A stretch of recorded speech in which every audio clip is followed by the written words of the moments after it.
What if you could influence people, sort of gently guide their thoughts, maybe even shape their desires, and, they wouldn't even realize you were doing it?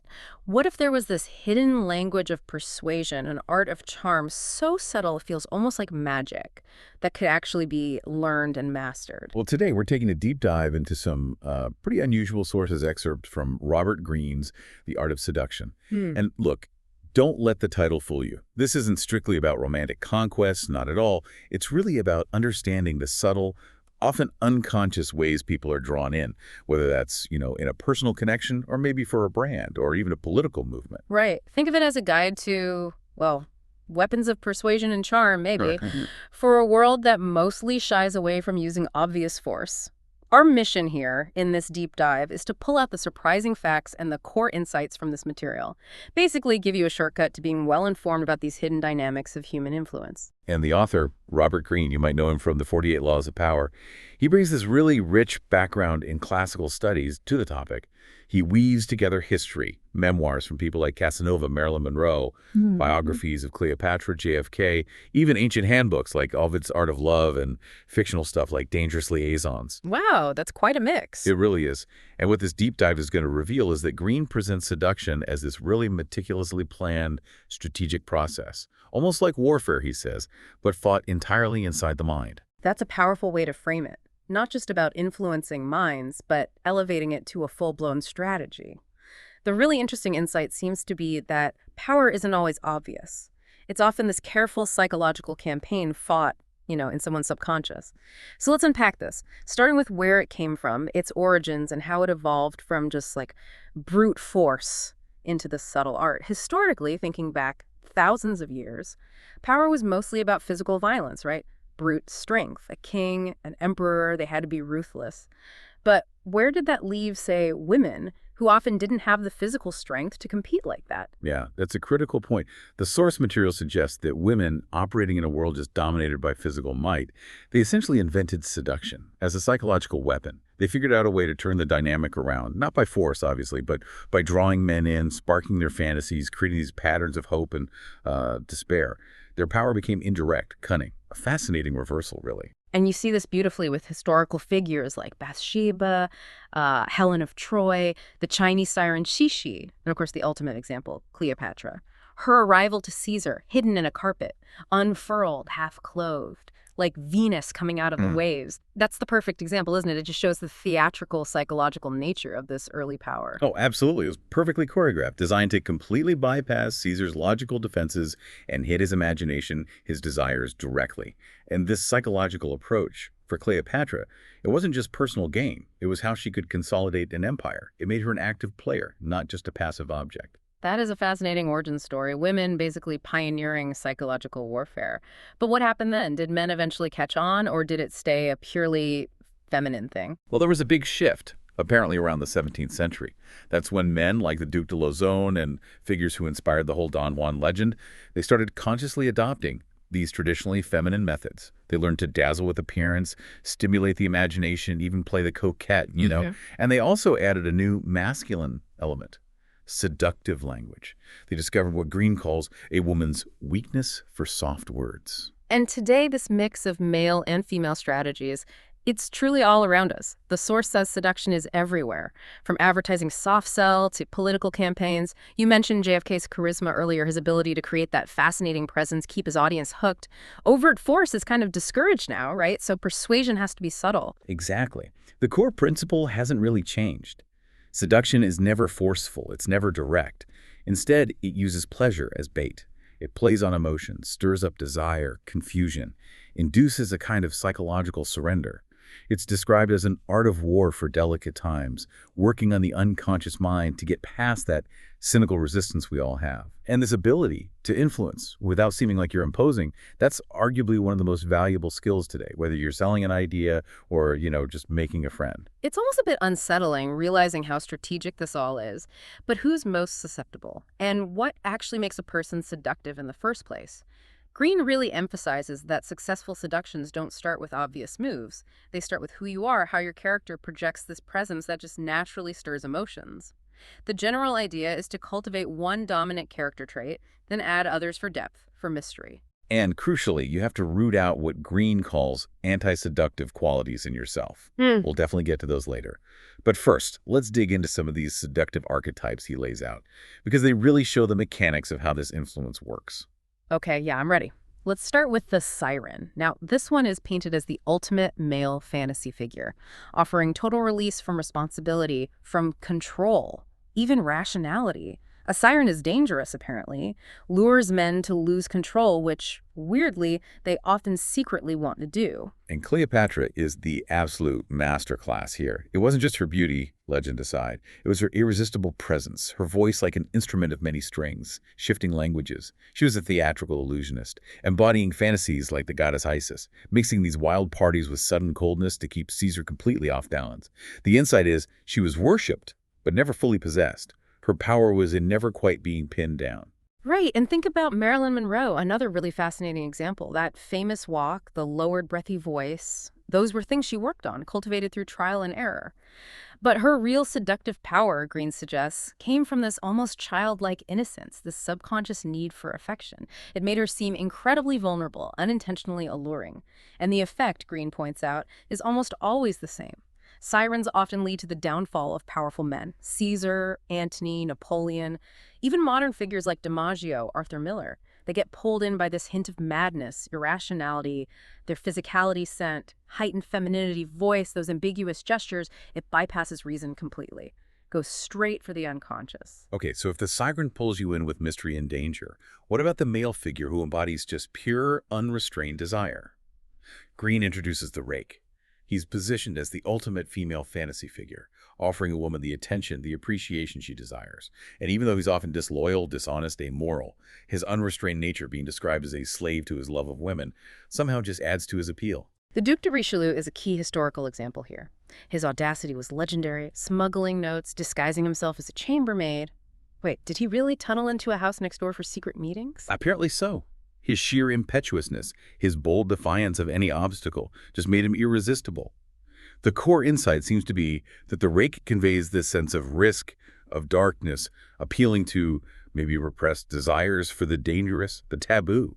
It seems that bad boy appeal is a real thing, tapping into a desire for something beyond just, normal morality.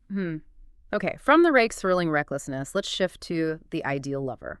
The sources suggest most people have these dreams from when they were young that, well, often get crushed by reality. Ideal lovers thrive on these broken dreams, these lifelong fantasies. They become artists, basically, in creating whatever illusion is needed: romance, adventure, spiritual connection. And Casanova was the master of this. He didn't just charm randomly.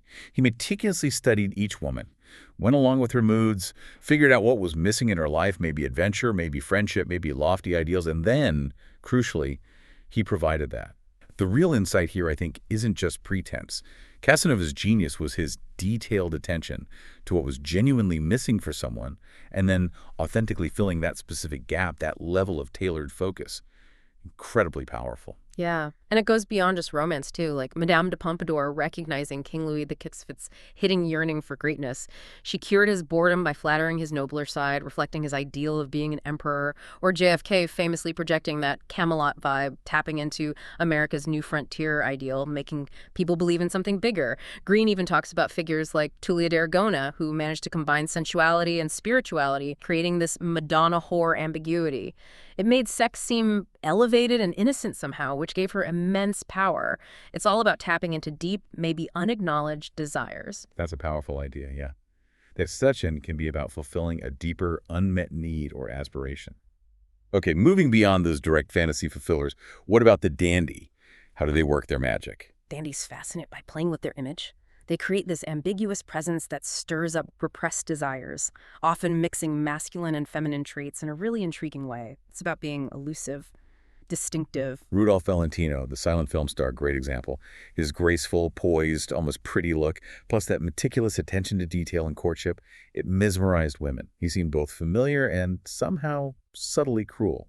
And Lou von Salome, an intellectual figure, she had this intensity, nonconformity, a hint of cruelty even, that stirred up almost masochistic feelings in men like Nietzsche, radiating a kind of forbidden sexuality, challenging norms. The insight seems to be that this ambiguity creates a deep, maybe unsettling allure. It hints at what's just beyond the conventional. And then there's the sheer impudence you see with dandies like Oscar Wilde or Beau Brummel. They cultivated this attitude of supreme disdain for society's rules, which paradoxically drew people to them. It offered a kind of psychological release from being polite and conforming all the time. It's a rebellion that becomes weirdly attractive. Okay, so if some archetypes draw you in through sophisticated rebellion, what about the appeal of just sheer innocence? Yeah. That brings us to the natural. They embody those qualities we long for from childhood: spontaneity, sincerity, being unpretentious. When you're around them, people feel at ease, maybe transported back to a golden age. And they often use strategic vulnerability, like the cunning young Hermes in mythology, pretending to be asleep and modest after stealing Apollo's cattle.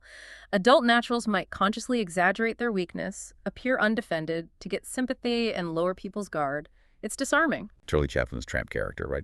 With the oversized clothes, the childlike naivete, it resonated everywhere. He brought out this mix of laughter and sentiment, made him beloved by making people feel empathy for him as this sort of victim, this innocent. The natural taps into a really deep human need for simplicity, for warmth. But what if the key isn't just presence, but absence? That's the tricky power of the coquette. They're masters of orchestrating this back and forth between hope and frustration, delaying satisfaction to keep their victims hooked. Napoleon and Josephine are the classic case study here. Josephine's masterful use of distance, endless excuses to delay joining Napoleon in Italy.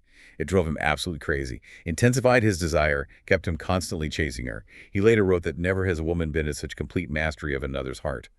It really shows how scarcity can amplify desire, right? Absolutely. And aloofness itself can be incredibly magnetic. Figures like Andy Warhol, Jiddu Krishnamurti, their emotional distance, non-committal responses, that detached presence, it created a vacuum.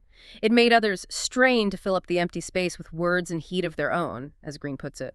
Inciting jealousy by paying attention to someone else is also a key tactic here. It's all about creating desire by making yourself just slightly out of reach. Okay, now for something a bit more outwardly. Yeah. Gracious, the charmer. These people excel at listening, observing. They adapt to others' spirits, empathize with their problems, all to make them feel bigger and better. They make the target the star. Benjamin Disraeli's relationship with Queen Victoria is a perfect illustration. He charmed the famously dour queen by flattering her ego, made her feel gifted as a monarch, desirable as a woman. He subtly agreed with her, made himself useful, created this atmosphere of amusement and relaxation that she apparently hadn't had before. The insight is that charm is really about making the other person feel seen, feel valued, which is a rare gift. And this isn't just social diplomacy. Zhou Enlai disarmed Chiang Kai-shek by playing the inferior, showing respect, releasing him with dignity, planting seeds for future cooperation. Similarly, Catherine the Great used patience, passivity, suggesting she had no interest in power, letting the people essentially carry her into power peacefully. The power of charm is subtle. It disarms difficult people by seeming gracious, adaptable on the outside, while maybe calculating and waiting on the inside. Next up, we hit the charismatic. This is described as an extraordinary quality, something that makes crowds fall in love. It's often mysterious, hard to explain, can feel almost like a religious experience for people witnessing it. And it's definitely not just about looks. Think Lenin, a plain-featured man, but charismatic through his unwavering purpose, his calm resolve, his simple message promising to save Russia from chaos. Or Rasputin, with that unsettling mix of wickedness and saintliness, his uninhibitedness. It made him seem larger than life. It's fascinating how little it relies on conventional attractiveness. Theatricality and controlled emotions seem absolutely key here. Joan of Arc's detailed visions, her calm confidence, Eva Peron's dramatic charity acts, her saintly public image, Elvis Presley's electrifying expression of his inner turmoil and performance, Charles de Gaulle's Olympian composure during crises, all these show how theatricality, controlled emotion, and this deep sense of purpose create a magnetism that just captivates the masses. It's about projecting something bigger than yourself. And finally, we get to the star. Stars feed on our universal need to escape daily life, escape into fantasies. They stand out with a unique style, but crucially, they stay kind of vague, ethereal, letting us imagine more than is actually there. Marlene Dietrich was apparently a master of this. Joseph von Sternberg molded her into a fetishistic object, emphasizing her blankness, letting viewers project their own fantasies onto her. She cultivated this self-distance, studying her own image almost like an outsider. The genius is creating a canvas for other people's desires. And John F. Kennedy. He meticulously crafted this major screen persona for TV, borrowing heavily from Hollywood. He offered big, mythic themes like the new frontier, rather than getting stuck in policy details. It made audiences feel both comforted and inspired by his cool detachment, his seemingly sincere manner. It's really incredible how much power lies in those tiny details. Even subtle things, a cigarette gesture, a vocal inflection like Cary Grant's, a lock of hair like Veronica Lake's, that ironic smile Kennedy had. They can profoundly affect the unconscious, trigger imitation even. Okay, so we've explored what makes someone seductive, but what about the flip side? What traits repel people? How do we avoid being an anti-seducer? Right. Greene points out a few core anti-seductive pitfalls. They're basically blueprints for how not to influence anyone. The anti-seducer repels people because of deep insecurity, self-absorption, and inability to really understand others. They lack self-awareness, subtlety, often pestering, imposing, or just talking endlessly without realizing it. Yeah, you're talking about types like the suffocator. Too much attention, too fast, just clingy. Or the moralizer, who's preachy, judgmental, always trying to educate people like Gladstone lecturing Queen Victoria. Then there's the windbag. Just can't stop talking, mostly about themselves, completely oblivious to how boring they are. And the bumbler, who's self-conscious, awkward, lacks any boldness or good timing. Don't forget the reactor. Overly sensitive to any perceived slight, always whining or complaining, makes every interaction about their own insecurities. And the vulgarian. Inattentive to details, tasteless, indiscreet, selfish. The common thread seems to be this profound self-absorption and a total lack of awareness of how they're coming across. So recognizing and avoiding these traits in yourself, and maybe spotting them in others, is crucial. The source advises that when you're confronted by an anti-seducer, distance and indifference are often your best bet. Fascinating stuff, these character types. It's definitely clear that seduction isn't accidental. It's this deliberate, strategic process. You mentioned earlier, Greene breaks it down into phases, like a roadmap. Can you walk us through that? Absolutely. It's laid out as a real strategic framework. It starts with phase 1, separation stirring interest and desire. The very first step, Greene says, is choosing the right victim. Not in a malicious sense, maybe, but finding someone with a void, someone isolated, unhappy, someone for whom you can feel a deep need. A perfectly content person, almost impossible to seduce. So you look for that gap. Okay, so once you've identified a potential target, the next move is approaching indirectly. Exactly. Never be too direct at first. That risks putting up immediate defenses. Seduction should start at an angle, maybe through a third party, or by building a kind of neutral friendship first, then gradually shifting it. It's about lulling them into a false sense of security before you make your real move. And sending mixed signals is a key tactic here, too. Yes. Once they're intrigued, you stir their interest by being hard to figure out. Be both tough and tender, maybe spiritual and earthly, innocent and cunning. This mix suggests depth, creates an enigmatic aura, pulls them further into your orbit. Creating triangles sounds important, too, appearing desirable to others. Definitely. Few people are drawn to someone who's neglected. People naturally gravitate towards those who've already attracted interest. Make it a point of vanity for your target to feel like they're winning you away from a crowd of admirers. And finally, for this first phase, you have to create a need. Right. A satisfied person can't be seduced. You need to stir up some discontent, some unhappiness with their current situation, and then position yourself as the answer. Greene notes that pain and anxiety often come before pleasure, opening the door for you to offer relief. Okay, so once that interest is stirred, a need is created. We move into phase 2. Lead astray, creating pleasure and confusion. This is where we see what Greene calls the demonic power of words. Exactly. You say what they want to hear, you flatter them, comfort their insecurities, wrap them in sweet words and promises. The goal is to make them listen so intently they just lose their will to resist. And it's not just big speeches, right? Paying attention to detail is crucial. Huge. Grand gestures can seem suspicious sometimes. But small, thoughtful things, tailored gifts, specific little details, you notice they're far more charming, more revealing. They effectively distract your target from what you're really up to, as Greene puts it. Poeticize your presence. Remain elusive. Yeah. Intrigue them by being absent sometimes. Associate yourself with idealized images so they wrap you up in seductive fantasies, especially when you're not there. It's about building mystique. You can also disarm by showing strategic weakness. It sounds counterintuitive, but yes. If you seem weak, vulnerable, maybe completely smitten by the other person, your actions look more natural, less calculated, less threatening. Physical weakness, tears maybe, or bashfulness, can cleverly turn sympathy into love. It's a surprising power shift. And this all leads to creating a perfect illusion. Right. People daydream constantly. Adventure, success, romance. If you can create the illusion that through you they can live out those cherished dreams, you'll have them hooked. Their reason, their judgment just gets clouded. Wow. Okay, so as the seduction deepens, we enter phase 3, the leash deepening the effect. Here, Greene suggests you affect a regression. What does that mean?